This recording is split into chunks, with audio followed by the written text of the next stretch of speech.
spanning the globe to bring you the constant variety of sport, the thrill of victory, and the agony of defeat. The human drama of athletic competition.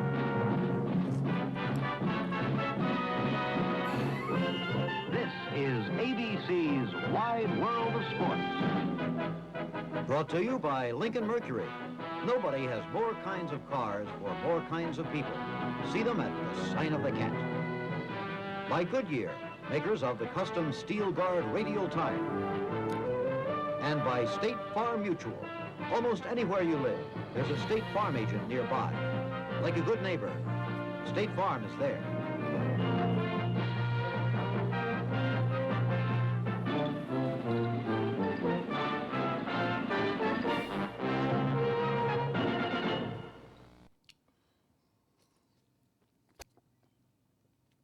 What are we doing here?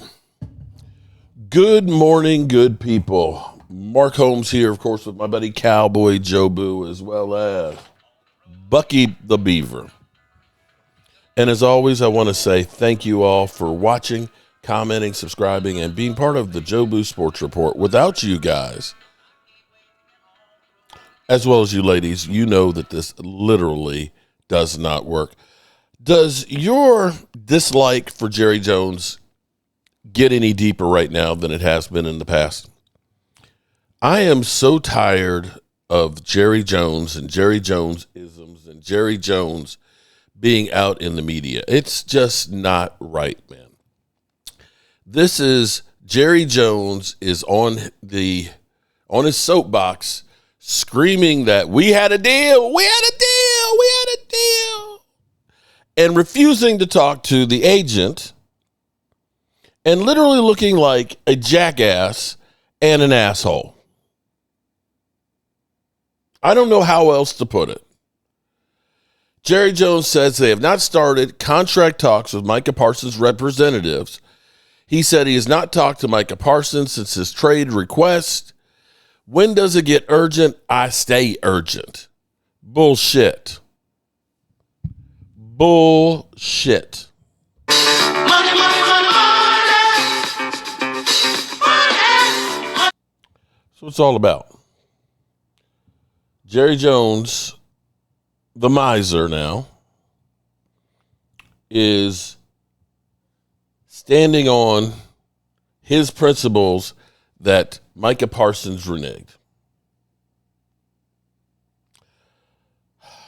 I don't know where we go here. And here's the thing that is ridiculous is, I'll be real with you. If you're David Melagetta, if you're Micah Parsons, if you're anybody who's been through this, this is the same stuff that we get from Jerry Jones. Every single time. We're not going to reset the market. We're not going to reset the market with Zeke Elliott. You got to understand, you got to leave pieces of the pie. If you are a Dallas Cowboy player, you know that it's just a matter of time. Jerry Jones is hoping that Micah Parsons is the first one that blinks.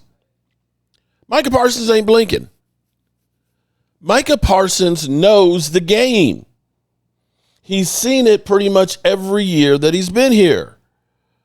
Never do the Cowboys end up doing this game and end up winning. The definition of insanity is doing the same thing over and over again and expecting a different result. What we can expect the result will be is you hurt the team, the player gets paid, and you lose a season.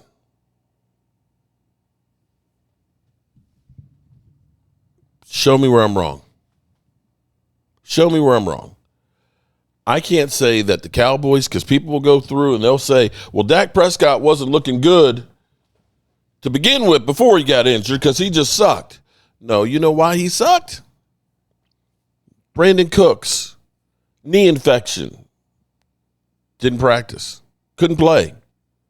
CeeDee Lamb, not there OTAs, the Dak Fest, and training camp, and comes in 2 weeks before the season, where you have to try and slowly ramp him up and worry about soft tissue injuries. There's no cohesion between him and Dak because they didn't get the time to work together. And no running game. So yes, these things have ramifications. The player, Micah Parsons, he gonna get his. He gonna get his. That's a known fact. And Jerry Jones up here grandstanding, I'm not talking to the agent, but I stay urgent. Sorry, you're talking out of both sides of your neck. If you were urgent, you'd say, okay, you know what? I was wrong. I thought we had a deal. But here's what we had that we were discussed. How about we go from here and see where we can find some hay? For all we know, it may just take a single phone call or answering the phone to get this thing done. If you don't want to get it done, just say, I don't want to get it done. Just say no. I don't. I'm not going to sign it and just get it over with. But this whole thing, I stay urgent, is bullshit. ESPN actually has a good piece. ESPN has actually been getting a little bit better lately. I think they're getting something with wrestling now. They've got a social media influencer that they're trying to add because they're trying to get into social media better than what they've done in the past, other than throwing a grenade into the room and running. And this is a discussion about Micah Parsons and Jerry Jones. Do you think that Micah Parsons is going to cave? I don't. It's the home of Cowboys training camp, and there's been a standoff between owner Jerry Jones and star player Micah Parsons, and it is nearing a boiling point. Since the trade request last week, Jerry has not spoken with Parsons, and there have been reportedly no discussions with the team and Parsons' agent. Jerry Jones was asked to look ahead to week 1. Here was his response. Any confidence that he will be on the field against Philadelphia? Again, no, absolutely not. A big part of that is his decision. How would I know that? I'm just saying. No, but I'm urgent. What it is what it is. And we'll work through it, or we will not work through it. There's been a lot of Jerryisms. What it is a new one to me. Louis Riddick, do you like the way the owner of the team is handling this? What it is what it is, huh? I mean, that's just dumb. I mean, what are we talking about here? I mean, you're talking about a guy like, and I know Mike's going to talk about this too. You have found a guy who is like right in the sweet spot of what all scouting departments look for. Guy in an impact position, young, healthy, dynamic, game closer. You drafted him. He's homegrown. He's yours. These are the easy decisions. These are the ones that you go to bed at night going, look, I can tuck that away and now I'm moving on to the rest of this roster. And now you're throwing around quotes like this, like, no, I don't have confidence that he's going to be on the football field week 1. No, a lot of that's up to him. It is what it is. I mean, like, what are you talking about? What are you talking about? And then, and then the things that haven't been said so far, but we have already talked about. You're not returning the calls of his agent. You don't want to get in touch with David Mulligata. Really? That's what you want to do now? And then you're telling the fan base, hey, relax. Don't lose any sleep over this. Why? Because ultimately you're going to wind up paying him. But still, you know what? Here's the issue, though. There is unquantifiable damage that he's doing to his roster and his locker room. Because you saw those guys standing behind Micah in that clip right there? They're all sitting there going, dude, how the hell are you not getting paid? We're sitting around watching you. We're taking our cues off of you, how we need to conduct ourselves, the kind of impact plays we need to make. And if you can't get paid, who the hell can? And you know what? Why should I go ahead and do the extra for this organization if they're not going to reward the guy who's one of the baddest dudes in the league? See, Jerry knows. He's been to the mountaintop before in the early 90s. I played against those teams. You couldn't touch them. Now, look, I don't understand why he's doing this. It doesn't make any sense to me. Mike T., you were a longtime team builder. This is an unorthodox way to handle a contract situation so publicly, again in front of the cameras. Your reaction watching that clip?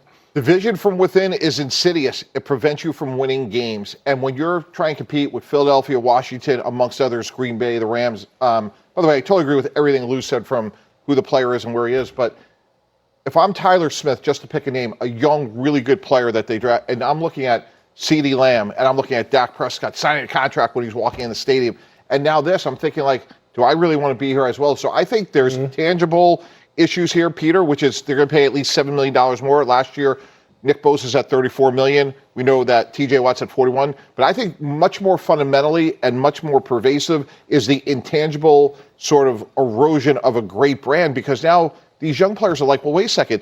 These other teams are competing against us to win, and we're fighting amongst ourselves, and division from within prevents you from winning. Look, we know the Jerry side of it. Bart Scott, if you had Micah Parsons sitting here at the table with you right now, as I saw Andrew Whitworth was talking with him yesterday on the field, what would you say to Micah, and what would be your guidance to handle this situation? I mean, I don't think this affects anything. I mean, because at the end of the day, they know, Jerry, you got to show me the money, baby. It don't matter. That's and the longer you wait to pay me, the more cheese you got to put on my taco later. Right now, it's nobody else that can elevate the salary cap. There's nobody left. There's no young player that can take it. TJ Watt was the last one. Trey Henderson will get a good contract, but he won't be somebody that can push it to the top and surpass TJ Watt. But we know Micah Parsons is, because he's everything that those players are, but he's in his prime. So he has another contract still left in him. Jerry always does this. But at the end of the day, you can go all the way back. You talk about those teams that you competed against. What happened with Emmitt Smith? Missed 2 games. They still paid him the money. Yeah. So it's going to pay me now or pay me later. But at the end of the day, you're going to pay me, Jerry. We saw it happen. Maybe he needs to call up Zeke and go to Cabo and hang out with him. You know what I mean? Who didn't get paid? Right? Everybody got paid. But why does it have to Why does it have to be so hard? Because Jerry's trying to see if he'll get you to blink. And everybody knows that, Jerry, you bluffing at this point. At the end of the day, your legacy and what you're trying to accomplish, we know you're running out of time, Jerry. But he could have signed him to an extension for the last 2 years. Right. So is he bluffing? But it's bigger to me than, look, Micah knows he's going to get paid regardless, right? But see, all right, so I'm looking at this really from Jerry's standpoint. Yeah, he may say, look, I did this kind of thing with Emmitt. We still won Super Bowls. Because you know what? You had Troy and you had Michael and you had Eric Williams. You had like an all-time team. Yeah. They don't have an all-time team right now. Correct. But he's the one who says all the time, I'm all in, right? My clock is ticking. I need to win another championship. Well, this isn't the blueprint for it. And you don't have Troy Aikman over here. And you don't have Michael Irvin. You don't have Deion Sanders. You don't have that team anymore. Nope. But you're conducting business like it's back in 1993 again. And it's not. It's not. In his head, it is, man. You know, these old owners, man, they old habits die hard. But you know what? I mean, in the rest of the division is just pulling away. Philly. Oh, they're all pulling away. Final word. I don't think they ever trade him. Like, this has to get resolved at some point. I don't think this turns into Jalen Ramsey of Jacksonville. Is he Herschel Walker? No, just mess with you. Oh, hey, you know what, man? I put nothing to get past this dude because, look, I right now, every day he says something, I'm just like, what? Yeah. Like, really? Yeah. Hey, sometimes so that's where we're at? You got to get Grandpa off the porch. Star without their star. No Micah Parsons for the. That's enough of that. So, standoff. Texas Stadium standoff. Jerry Jones hoping that Micah Parsons blinks. He ain't blinking. Nope, he's not. You stand by your principles. And the Cowboys, just like they always do, will fold. Jerry will fold. I'm Mark Holmes, and, well, it just is what it is. Peace.